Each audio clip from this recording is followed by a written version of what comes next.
Hi and welcome to episode 2 of Edit My Photo. In this tutorial, I'm going to take you on an editing journey in Lightroom and Photoshop, showing you the process for turning this image submitted by Amanda into this final result.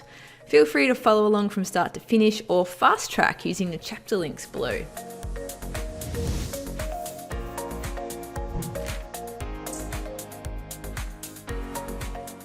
My name is Charlotte Reeves and I'm from Learn Pet Photography, which is the go-to resource for pet photographers wanting to improve their shooting and editing skills.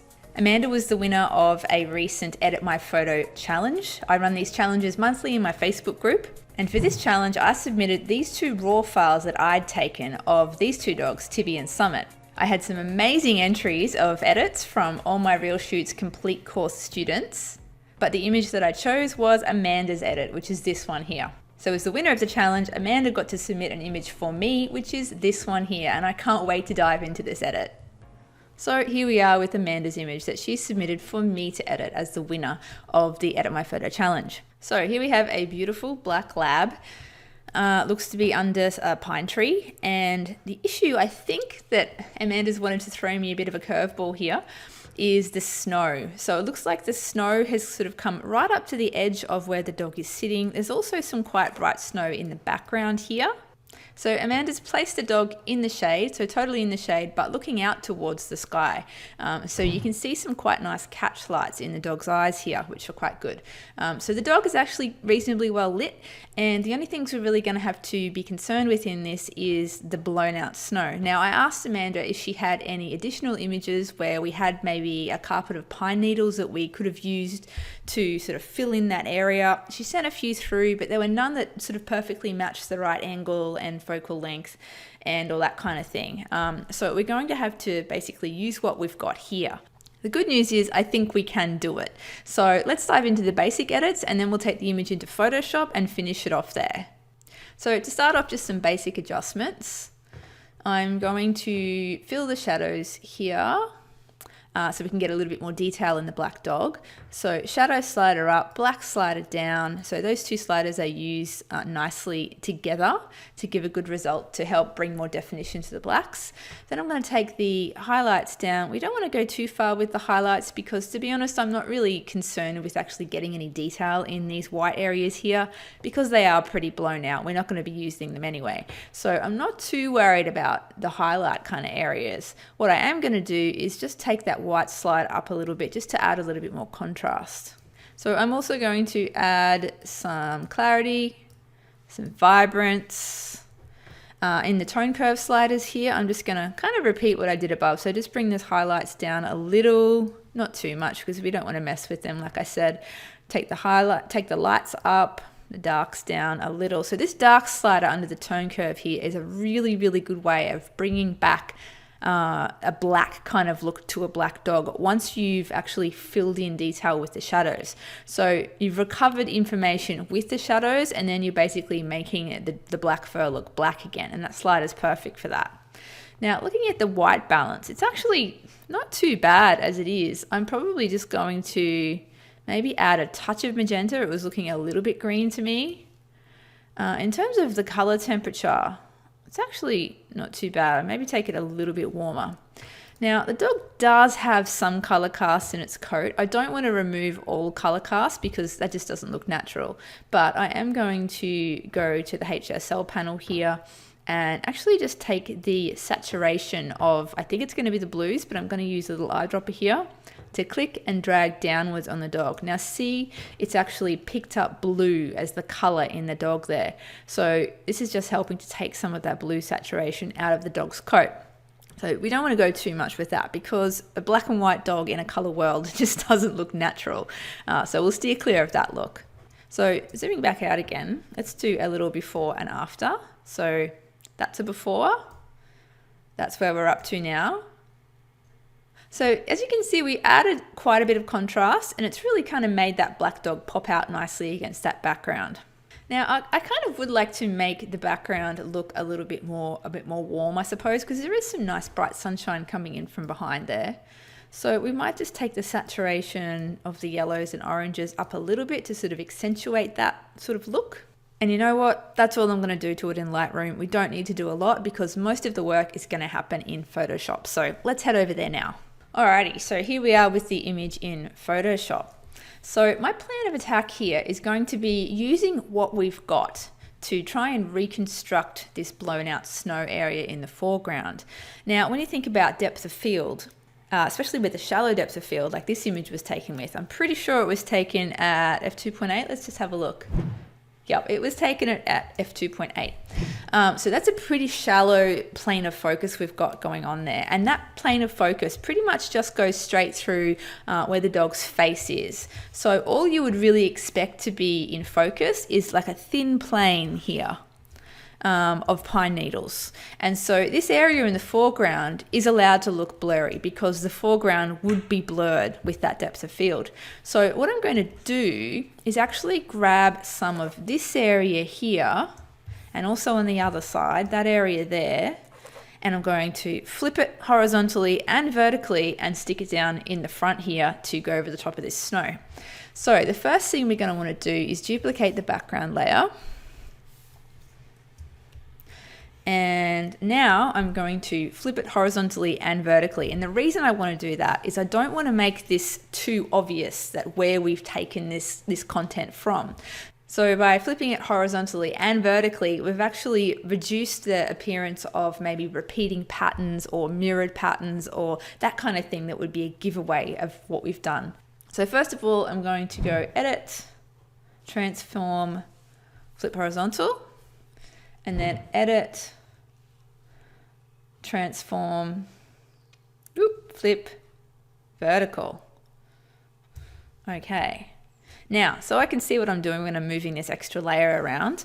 I'm going to reduce the opacity to 50%. So if you've got the Move tool selected, which is V on the keyboard, you can actually just press 5 and that will take that opacity of that layer down to 50%. So you can use that for any sort of percentage. So if you put it as 9, it's 90%, 3, 30%. It's just a good little shortcut to use.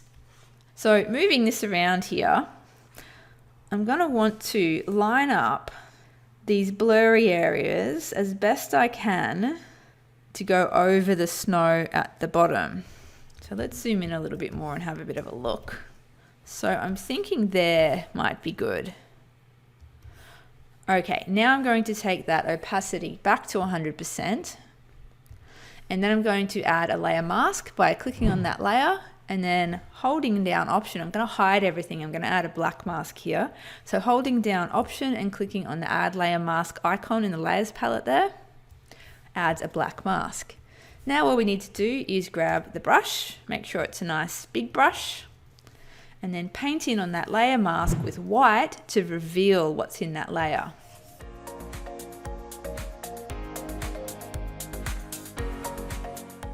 Now, we do need to be a little bit careful around the dog's paw here, that we're actually not going over the top of it. So I'm just going to press backslash on the keyboard. That gives you an overlay of, I guess, where you've gone with the mask. It gives you a red overlay here. So I'm going to flip to black brush and just paint back in here just to make sure we aren't going over that area there. I'm actually going to go all the way along the edge of the snow here and then back again. So sometimes you need to go back and forth with masks to make sure that you're actually covering or revealing the areas that you want to. So to flip between a black and a white brush, I'm just pressing X on the keyboard, and that flips my foreground and background colors over in the palette here.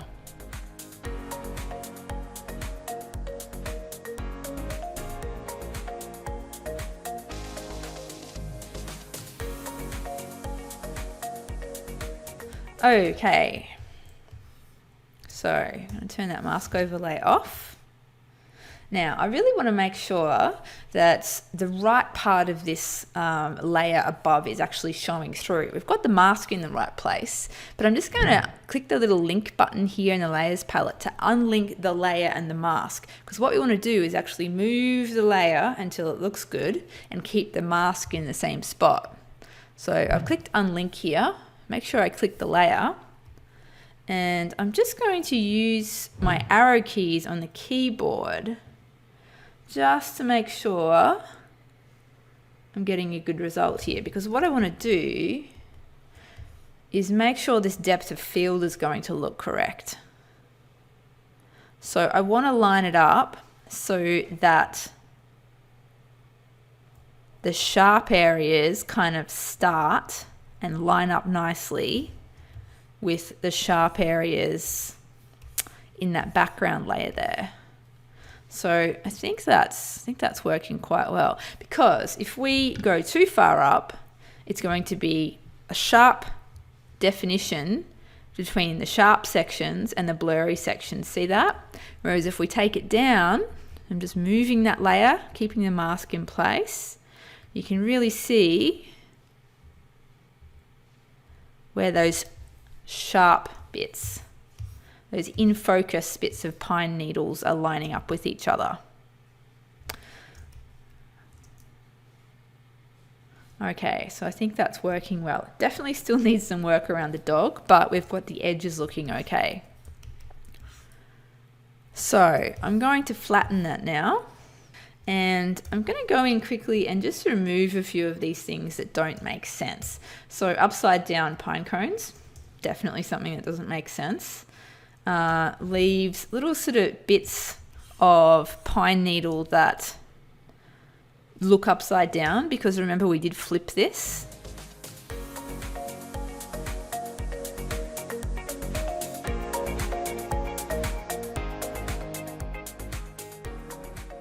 Now we need to get rid of reverse and back to front doggo here.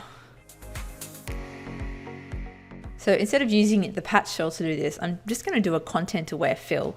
And I'm going to do this just by pressing delete on the keyboard and selecting content aware as the type of fill. And let's just see what it comes up with. Okay, so it has tried to put a bit of dog in there. So let's just, instead of doing that, let's use the content aware fill dialog box. So if we go to edit and then content aware fill, it actually brings up a whole workspace that we can work from. So on the left, you'll see a green overlay over the image, and this is showing where it's grabbing content from to put in that section we're trying to replace. And as you can see, it's selected the dog. So by default, subtract is selected here on this tool. So all we have to do is paint in here and say, no, we don't want to take it from this area of the image, because we don't want to replace dog with dog. We want to replace dog with pine needles. So I'm just going to paint out the dog. And on the right hand side, in this other little window over here, you'll actually see this updating as I'm painting into this area here. So see how we've removed the dog from the green overlay on the left, and now we're not getting any more dog on the section we're trying to replace here on the right. So I'm just going to make sure it's grabbing all the things that I want it to. Yep, okay, so that green overlay is just all pine needles, and that's pretty much exactly what we want. I'm just going to fine tune that a little bit, just get rid of this edge here. And that's done a pretty good job there of filling that foreground area with pine needles instead of dogs. So I'm going to, I don't want to output this to a new layer. I want to output it to the current layer, and I'm going to press OK. And now we have the section that's filled in with blurry pine needles. That's what we wanted to do. So I'm going to deselect that area there. Now we do have a bit more fixing up here to do. So let me go through and do all this real quick. It's basically just patching. You can watch a bit of a speed edit and see me finish this front section off.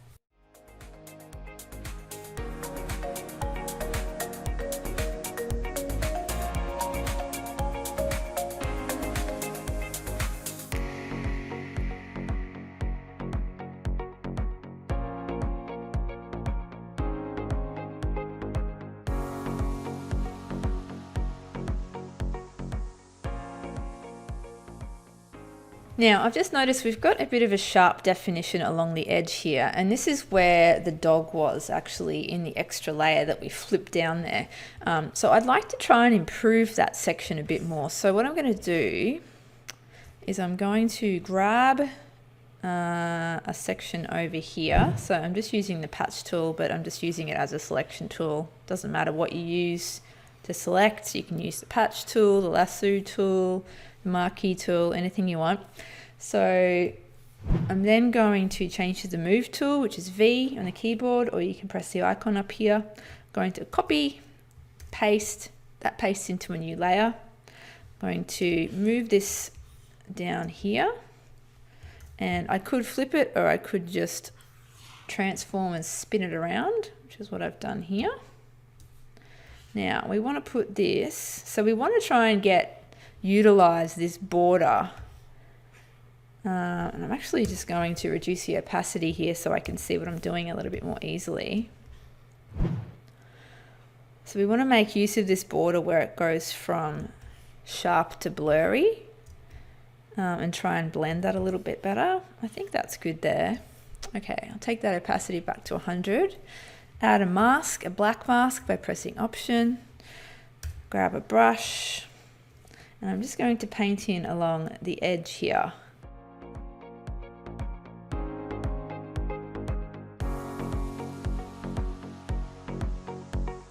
All right, so I've just been refining that mask there. So all we've really done here is added in this section here, because this is the bit that looked a bit sus before. And I'm actually just going to rotate that so it sits a bit nicer. Now we've also got a bit over here where it's not done a fantastic job as well. We've actually got a bit of snow along the edge of there as well. So I'm just going to use the clone stamp tool this time.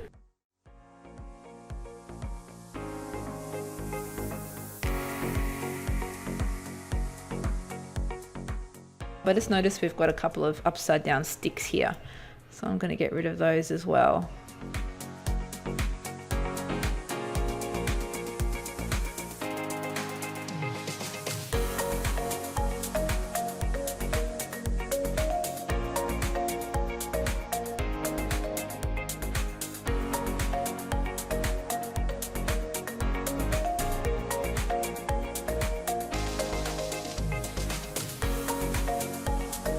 So here we go.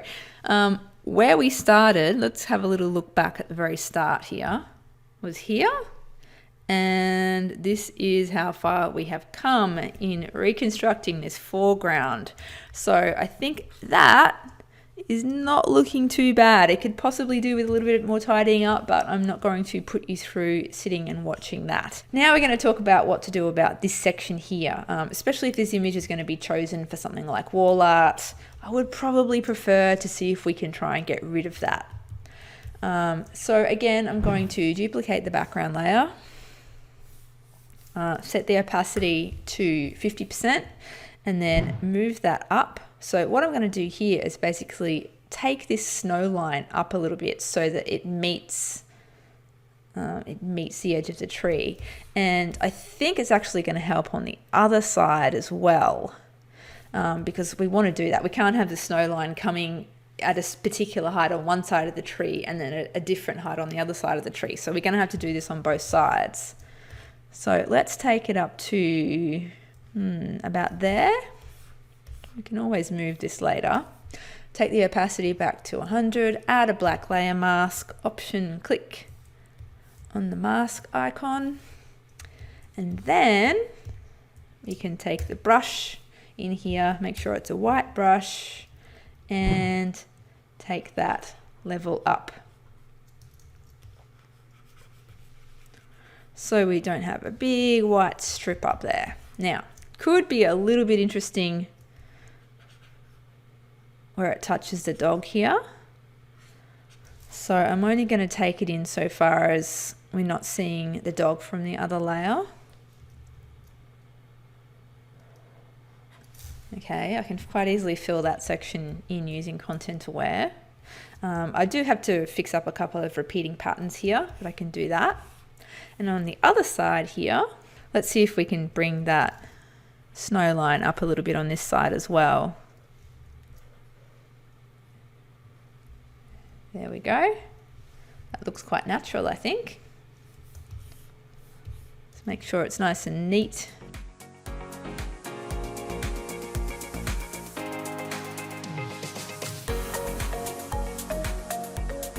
Okay, now I'm going to flatten that and then go in and fix up these repeating patterns.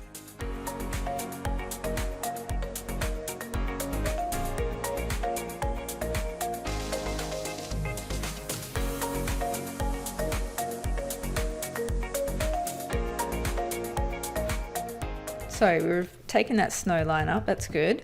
We do need to fix up this section here. So we'll see how much of a good job Photoshop does with content aware, and we may need to do it manually.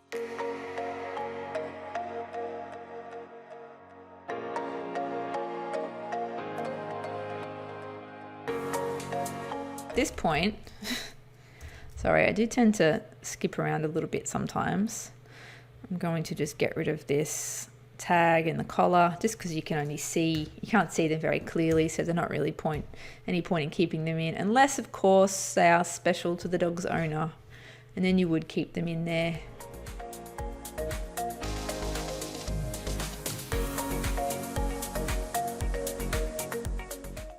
Different things will grab your eye at different times when you're editing, so you might as well just jump on them while you're thinking of them. So bright spots on the edge of the subject, that kind of thing.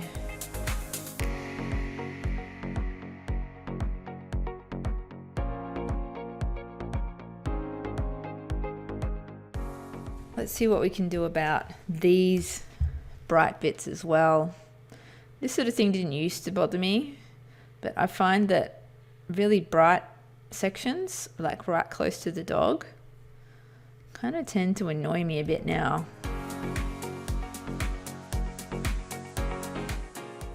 Now this section here I would like to fill in as well. What I'm going to do is use a selection tool. So I'm going to go select, and let's try subject. Okay, so that's done a pretty good job of selecting the subject there. So at the moment the dog is selected, so any clone stamping I do is only going to occur within that selection. So I need to invert that. So select, inverse, and now it's selected everything but the dog. And now I can use the clone stamp tool to just sort of fill in that area, and it's not going to go over onto the dog.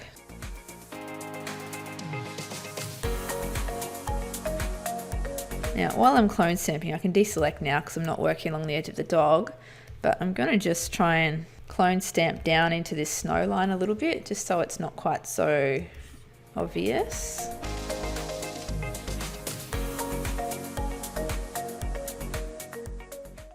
Few more little tidy-uppy bits, things that are sticking out to me. I've noticed along the front here that this side is probably a little bit blurrier than the other side. So I'm going to duplicate the background layer again. I'm going to go for a blur filter. Filter, blur, and we'll just go a Gaussian blur. And I'm going to take it up about here maybe. I'll add a black mask. And I'll just use the brush set to white to paint in this a little bit blurrier along the front here, just to sort of tie in with what's on the other side more. Yeah, I think that looks a bit better. And then flatten that. So I think with this image, we're probably going to end up cropping it down. So I don't usually crop in Photoshop unless I need to straighten and crop at the same time, and then I'll do a content aware crop so I'm not losing important edges of things. But sometimes I like to just have a look and see what it's going to look like. So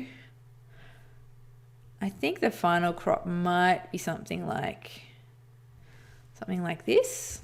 I don't mind this section on the right here that's quite bright because there is some detail in there, but I might just fill in this section here with something a little bit more interesting. So I'm going to go back before the crop, and I'm just going to grab, using the marquee tool here to make a square selection, I'm just going to grab this section over here, copy, paste, move it across to the other side, edit, transform, flip horizontal, and stick it about there, add a black mask, and then paint in with a white brush. Right, and then flatten that. So now we're going to go back into Lightroom and do some finishing touches. So here we are back in Lightroom after all that fiddling around in Photoshop, and this is what we've got. Now, when we have a look at that compared to what we started with,